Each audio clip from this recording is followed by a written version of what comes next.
Welcome to the Explore the Circular Economy show by the Ellen MacArthur Foundation, where we discuss, debate, and investigate the transition from a linear take-make waste economy to one that designs out waste and pollution, keeps products and materials in use, and regenerates natural systems. My name is Seb. I'm from the learning team here at the Foundation, and today I'm joined by... My name is Laura. Thanks, Seb, and I'm excited to be co-hosting today's show, where we're going to be bringing to life the circular economy by using and sharing some of our best examples of the circular economy in action. Aren't we, Seb? Yeah, and to help us do that, we're joined by two people who are very used to telling stories that illustrate what the circular economy is. The Foundation's case study king or genius, Nick Jeffries, and our cities and governments and institutions lead, Ashima Sukdev. Welcome both. Thank you. Welcome. Nick. Thanks. Laura. Nick, let's start with you. I know you're quite known at the Foundation for your love for circular economy case studies. A bit of a case study king, we can say. But how do you... A bit case study obsessed, I would say. As well. But how do you start to communicate the story and the benefits of a circular economy? And could you share one of your favorite examples? Yeah, well, thank you for inviting me onto your show. And yeah, you're right. I do love case examples. I think it's a wonderful way of turning something that's sort of theoretical or abstract into something much more relatable and real. So how do I start communicating the circular economy? Well, firstly, I sort of say that it is a great opportunity. It just makes sense for fundamental business reasons, and also when you sort of delve into it a little bit, it's a real driver of innovation. And then I'd hope to sort of pretty quickly take an example to illustrate this, but also I'd hope to sort of get the message that it's more than about better recycling or better waste management. It's about designing systems, products, and business models that gets us to what Seb just laid out. Eliminate the concept of waste, keep our stuff in use for longer, and regenerate natural systems. So an example I might use is a little company called Gerard Street from the Netherlands, and they design and produce high-end headphones. Now, the headphone sector, it's a pretty linear sector.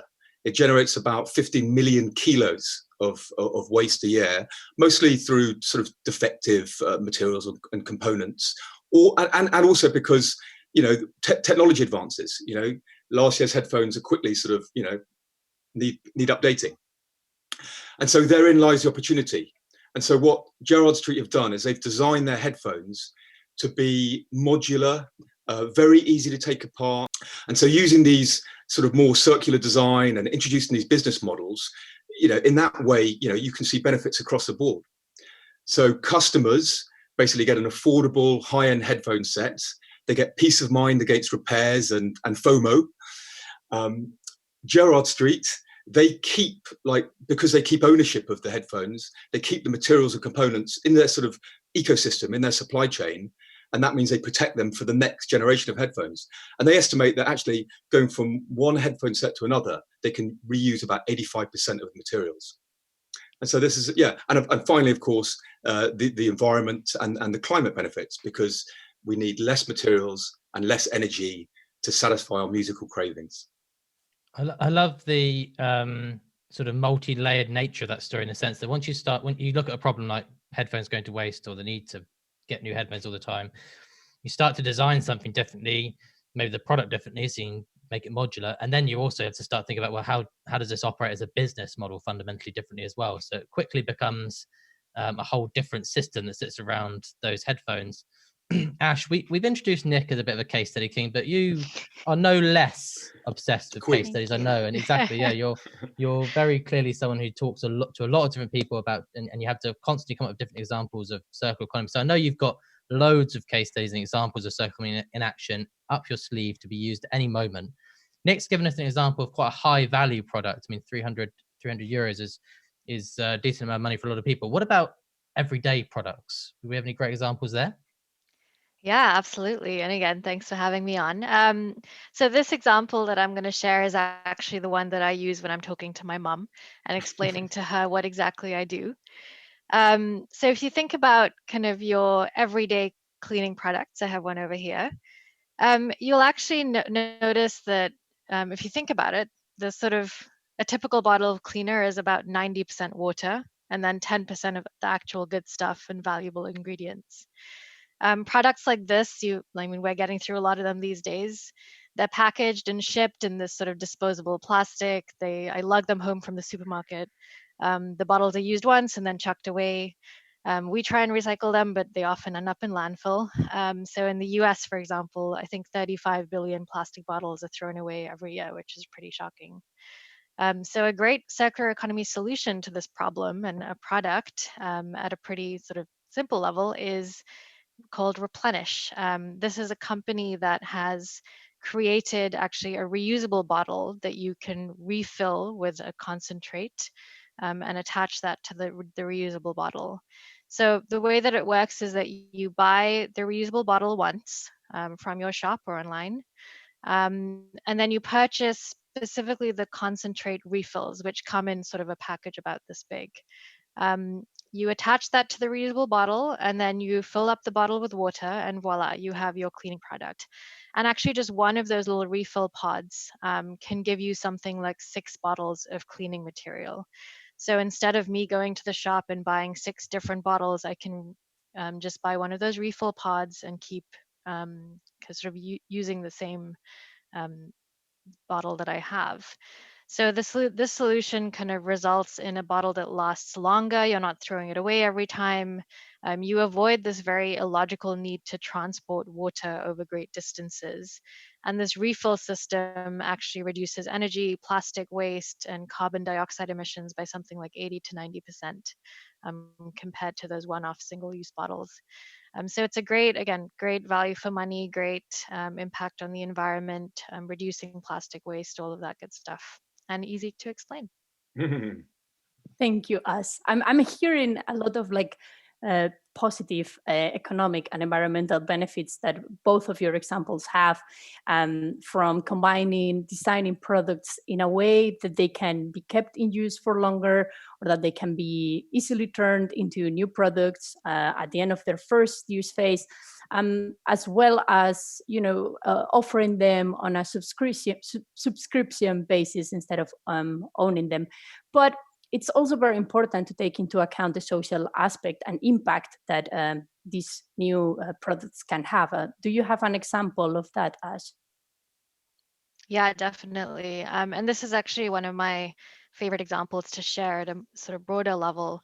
I work a lot with city governments as well, and it involves a city government, so it's a personal favorite. So in terms of kind of, again, going back to this e-waste problem that Nick sort of alluded to, with headphones getting chucked in the bin all the time, computers, phones, all of this stuff that we're using for a little bit and then chucking away. E-waste is a massive problem. There's Brazil's third largest city, which is Belo Horizonte, was facing a significant challenge with their e-waste going to landfill. They recognized that there was a lot of high value items in their e-waste, and they wanted to solve that challenge essentially.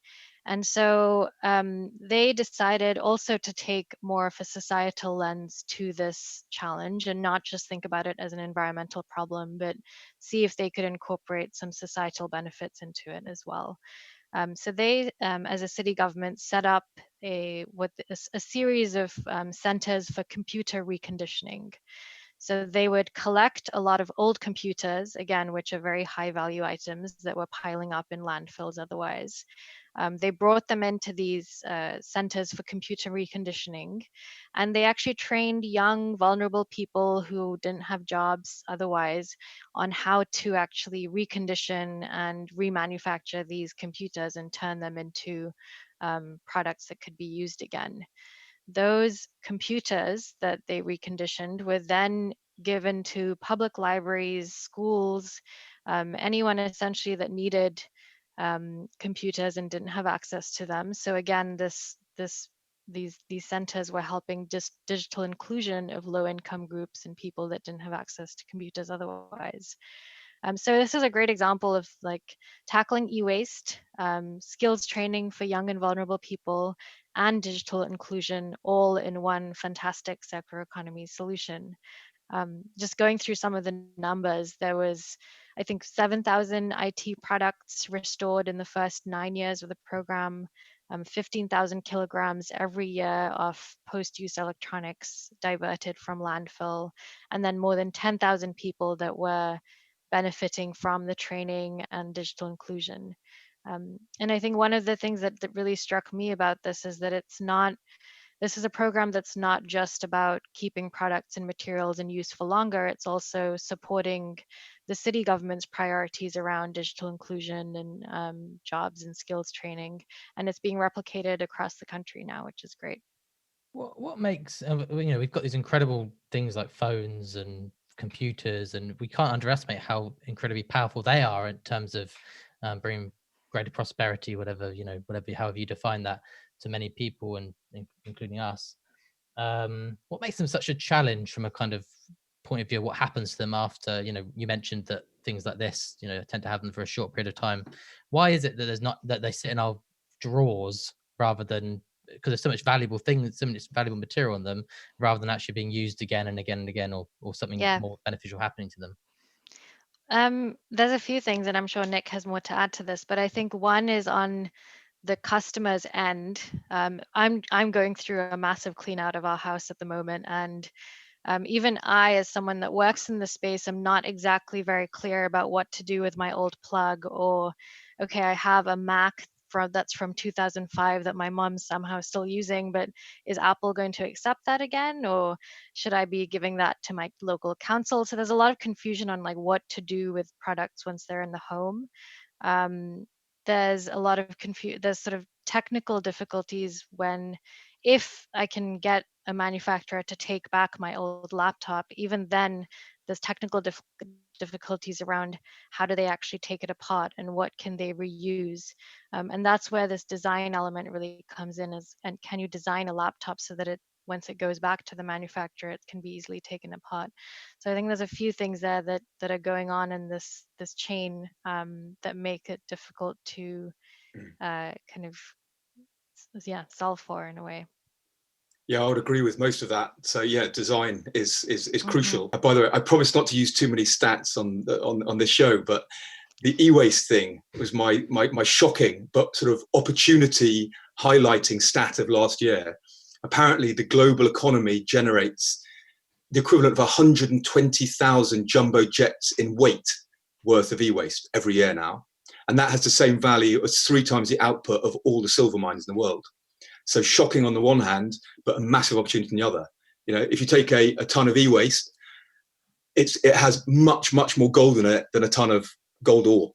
Yeah, I think we had to invent a foundation rule for you, Nick, that only allowed to say so many stats every one minute. One or two a show. Yeah, here's a stat for you, Nick, and actually I don't know the precise right number. You will, so I welcome this one. An average drill is used only a few minutes in its whole lifetime. In fact, I know last time I heard this number, I thought, well, probably my drill hasn't even been used this much yet. Yeah. Are these another product similar to our e-waste products that are massively underutilized but extremely valuable? Yeah, I think you're alluding to one of my favorite examples of a sharing platform that has a whole load of positive unintended social consequences. So the starting point for this idea was DIY tools. They sit around doing nothing for most of the time. The average drill is used for 13 minutes in its lifetime. In the case of yours, more like 7 probably. And so just think of all of the materials, resources, energy that have gone into that drill to be used for less than 15 minutes. So why not consolidate those those tools into one central location and then allow people to access them in some way? Yeah, and so this is exactly the sort of foundation of the Toronto Tool Library. They collected tools from the sort of community around these different hubs, and then what they've got is like 7,000 tools now, and for roughly $1 a week, you can have access to those 7,000 tools, and more than that, because of the way the sort of the capital built up, they were able to buy things like 3D printers, lathes, and all kinds of other tools. And so for your little subscription, your weekly subscription, you get access to, you know, a really wide range. But So, sorry, Nick, it works exactly like a book library. it's a bit like a book library. Yeah. And actually, there's a nice book library angle to this story. So what started off as a way of just keeping tools in use for longer or increasing the utilization of tools actually then had a really, really great had two real social revitalization impacts. So firstly, these tool libraries became more than tool libraries. They became maker spaces, places you can exchange designs, places where older designers can act as mentors to younger designers and teach them more skills. Yeah, so they became these real sort of social hubs. But secondly, the thing that constrains rolling out more tool libraries wasn't actually people, you know, donating tools or whatever, or the demand for membership. It was actually real estate. There weren't any sort of buildings where they could locate it. And so the tool library, the guys who sort of, you know, set it up, they started looking around for underutilized buildings. And their last tool library is located in a book library. Because since the advent of the internet, you know, there's sort of less popular places to go. But by integrating these tool libraries into these book libraries, they're sort of breathing life, they're revitalizing these sort of dusty public buildings. So I like those, you know, but that wasn't planned from the start, but it has, you know, like a lot of things in the circular economy, these lovely unintended consequences come out. Yeah, they have those amazing unexpected consequences. And I think it's a great example that could also be applied to other sectors. And I know we have examples perhaps with toys for kids and children, that, you know, children get bored after, you know, a year or so. So you could easily borrow them from and using this model. And so far we've focused a lot on business models and design that maximize the durability and the value of the products. But surely, even with our best intentions, at some point, our products are no longer useful. So what do we do then? Yeah, so I think a good example is t-shirts and clothing. Like we're all, I'm sure, as we go through our closets, often find kind of pretty worn out t-shirts or stuff that just it's time to let go of. So no matter how durable an item is designed, at some point it's time to kind of give it away or get rid of it. And I think actually with t-shirts, there's, according to research by BBC Earth, I think 3 out of every 5 t-shirts bought today will end up in the bin within a year. So there's a lot of sort of clothing that is going to landfill, which is a problem. So one exciting solution that's actually based on the Isle of Wight, which is where our organization is based, is called T-Mill. And every product that T-Mill designs is designed to be sent back to them when it's worn out or when I just decide that I no longer want to wear it. And I actually have one here, which is great. I'm wearing one as well. Yes, exactly. We're all big fans. But the great thing about this is that it's designed to be sent back to T-Mill and when you're done with it, and it can then be recycled and continually turned into new t-shirts by them. So the design accommodates recycled cotton and self printer ink that normally goes on to t-shirts. So there's a nice little polar bear on here. Is the ink that they use is sort of able to be removed quite easily. There's also, if I can find it, a little QR code right in the middle on the washing label here that actually tells you sort of scan that QR code, it gives you a postal label, I print that out and I can then send the garment back, and it also gives me a £5 credit towards my next purchase. So they've kind of designed the t-shirts, set up the entire model so that these t-shirts can kind of constantly be turned into new ones, and that's kind of why we let them.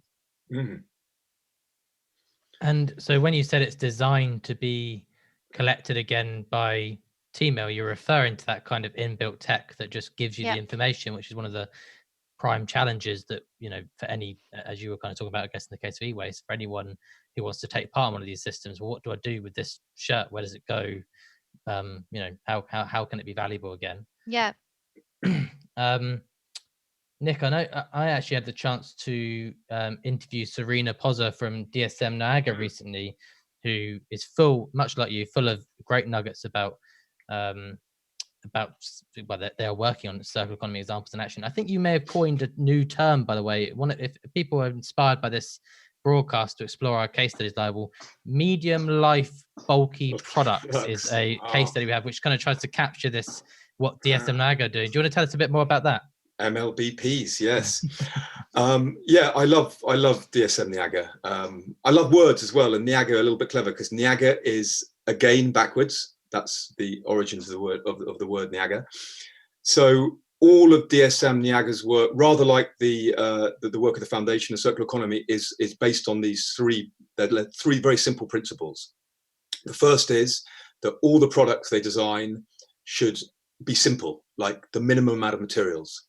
Secondly, no toxic chemicals, no toxic materials. And thirdly, if you have to have a connection, make sure it's reversible. And so based on these three principles, they set out to do, to redesign some classic linear products. And one of the ways they try to, identify these classic linear products is they looked at landfill data and saw what the 10 most sort of, popular landfill items are. And they pretty quickly drill down on carpet tiles as being a classic a linear product. So if we just look at the US carpet industry produces about, enough carpet tiles to cover the island of Manhattan about 20 times. But at the end of their life, after about 3 or 4 years, those carpet tiles basically, end up sort of pretty well three things.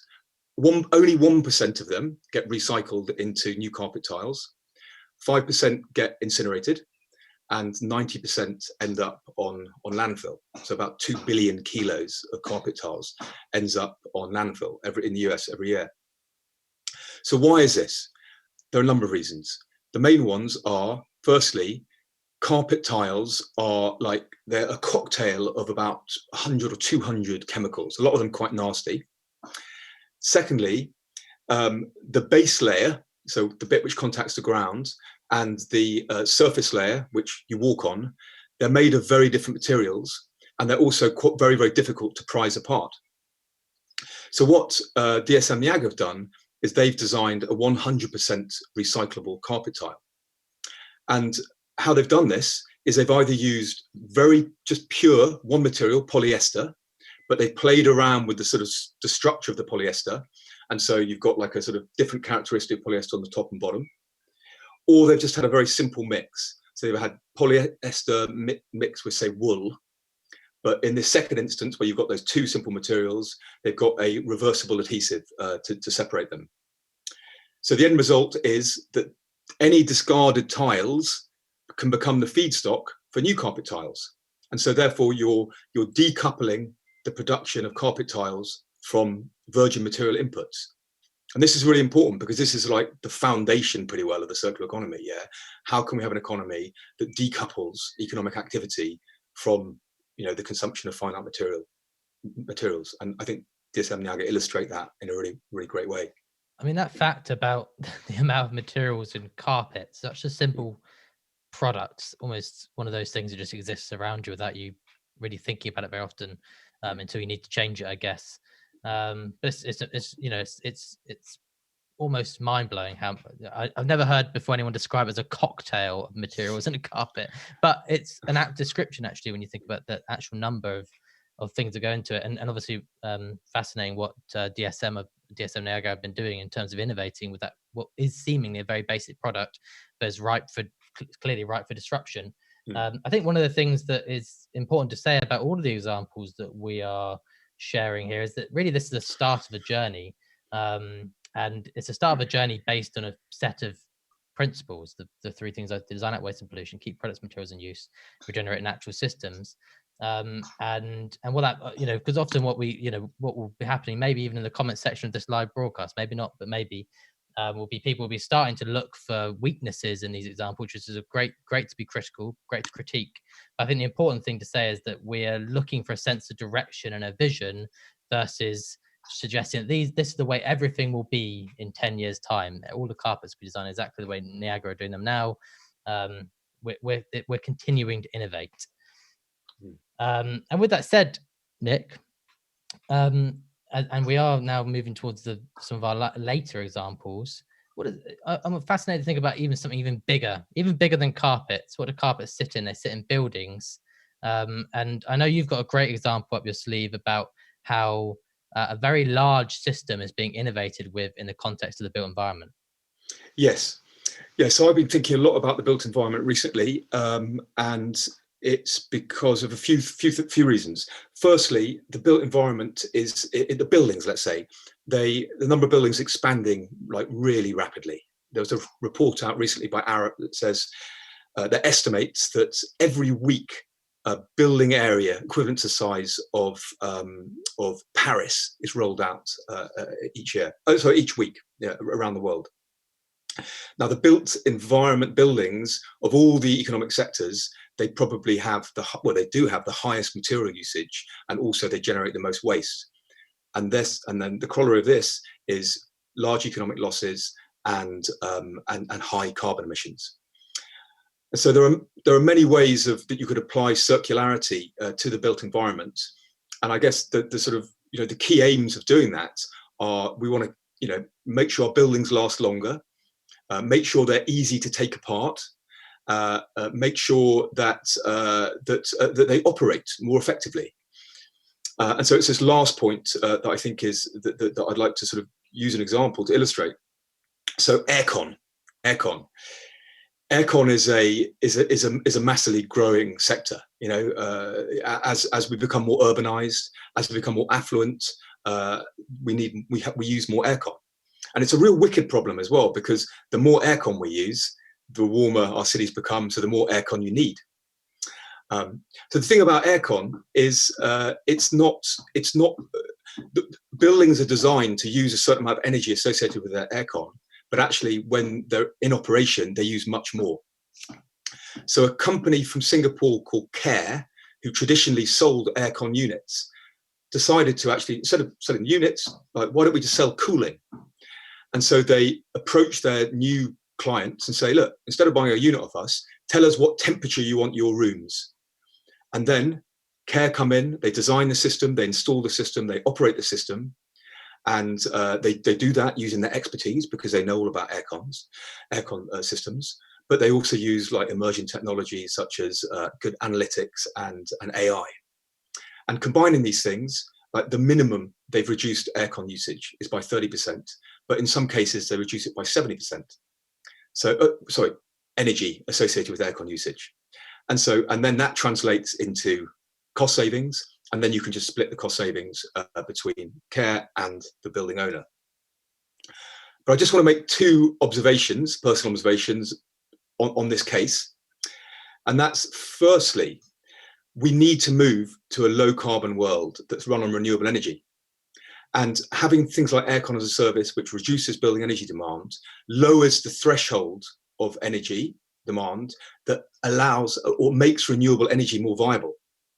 And Care have demonstrated this really beautifully on a business park near Mumbai, where they run the whole business park, or they cool the whole business park, 4 or 5 big buildings, just using the solar panels on one central building.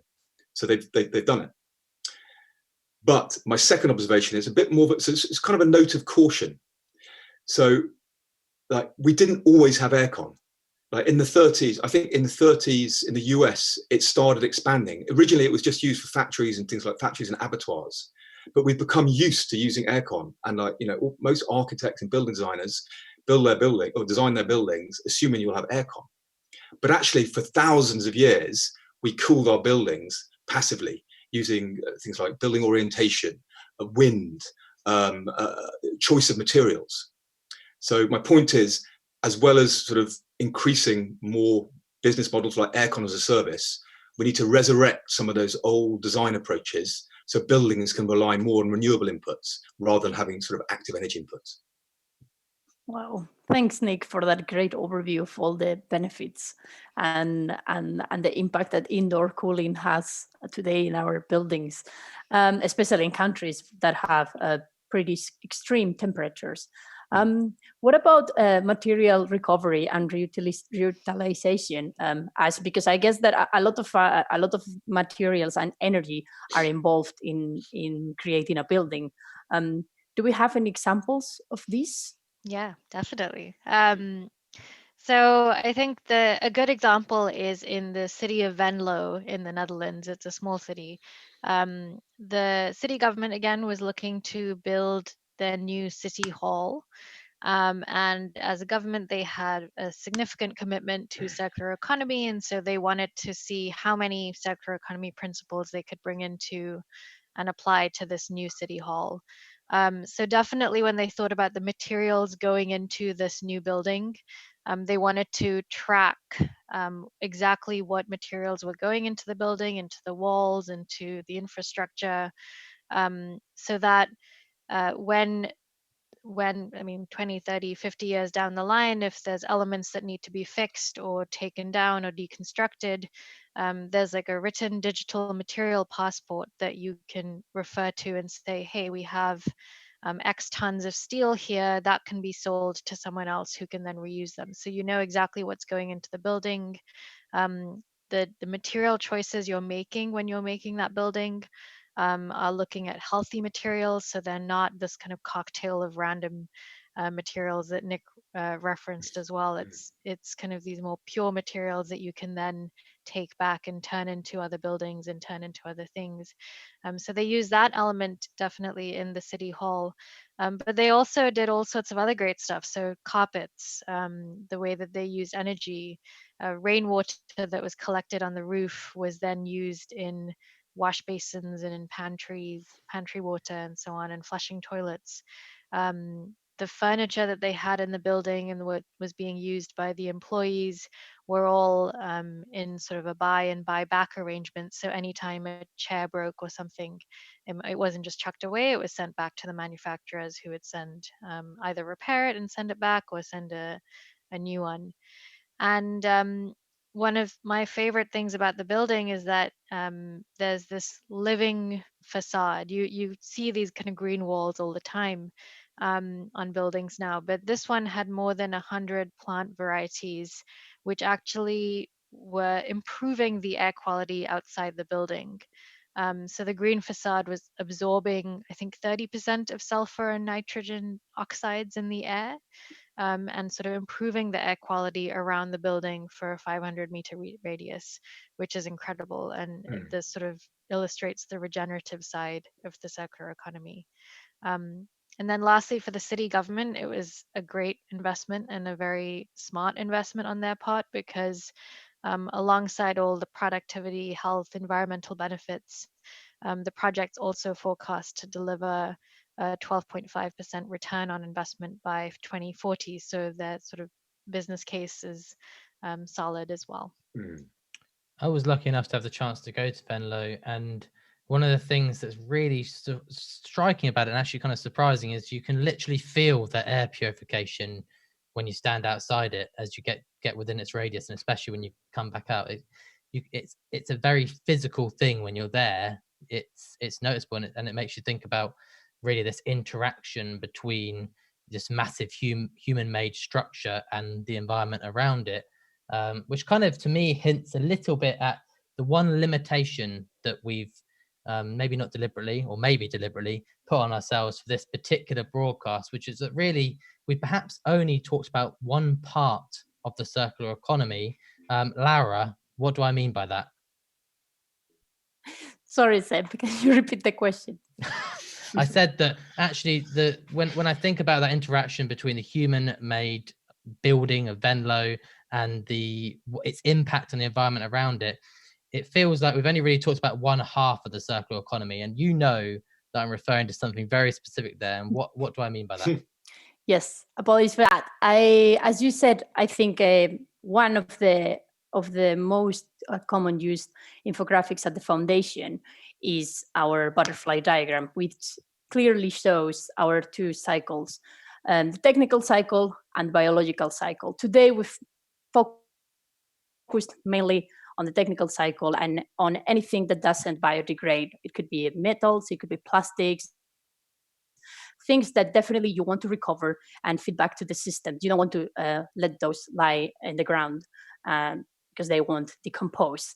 The first kind of cycle that we have is recycling, which is our loop of last resource. It's still part of the circular economy.